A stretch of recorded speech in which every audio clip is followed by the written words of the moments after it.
George Salim साहब, आप क्या समझते हैं, एससीओ वाकई अमरीकी और यूरोपीय इदारों के मुतवाज़ी एक नया आलमी निज़ाम बनाने जा रहा है, नया आलमी निज़ाम तश्कील देने जा रहा है इस प्लेटफॉर्म के ज़रिए?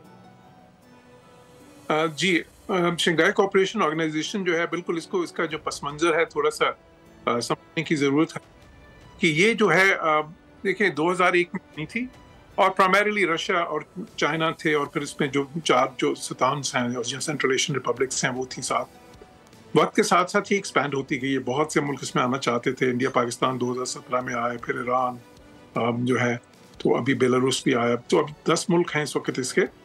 लेकिन इसका जो इन्फ्लुएंस है वो 10 मुल्कों की रुकनीत से बहुत ज़्यादा है, क्योंकि ये बहुत ही अहम मुल्क हैं। इसमें 40% दुनिया की आबादी इसमें रिप्रेजेंटेड है, 30% दुनिया की इकॉनमी इसमें रिप्रेजेंटेड है।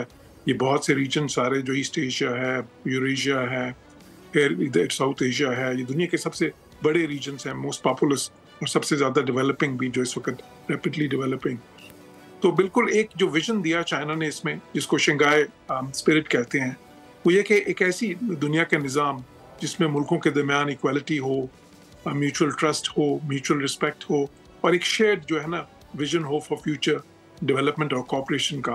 क्योंकि अभी की जो दुनिया है, जिसको देखते हैं कि मगरब के जो मुल्क हैं और अमेरिका उसका स्पेयरहेड कर रहा है उसको, वो तकरीबन फाइनेंशियल सिस्टम भी जो है, दुनिया का जो मॉनेटरी निज़ाम है, दुनिया के जो ट्रेड सिस्टम्स हैं, दुनिया का इवन जो आप उसको ये कह लें कि जो पॉलिटिकल एक किस्म का सिस्टम अगर कह लें आप, कि उसके एक डिस्पेंसेशन है, तो उस पर भी बहुत ही गहरा इम्प्रिंट है।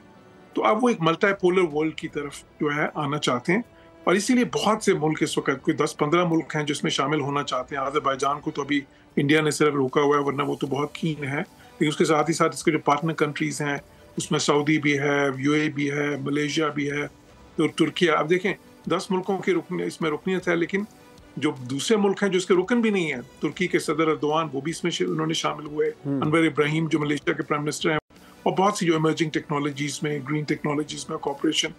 तो अभी ये उसकी जो चाइना में तियानजिन में, ये अभी तक सबसे बड़ी गैदरिंग थी, जो अभी तक 25 समिट्स हो चुकी हैं इसकी हेड्स ऑफ स्टेट लेवल्स पे जब से ये ऑर्गेनाइजेशन बनी है, लेकिन उसमें सबसे बड़ी ये थी। तो उसमें बहुत ही नुमाया थी।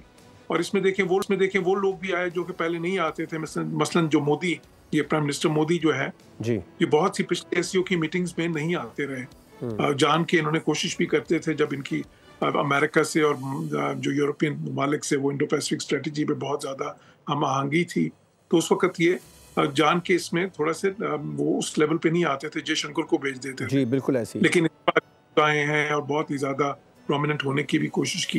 लेकिन पाकिस्तान का जो वजह अमेरिका और भारत की दूरी भी हो सकती है। जॉर्ज साहब का पॉइंट है। मैं सब्सक्राइब करें और बेल दबाएं ताकि कोई खबर रह न जाए।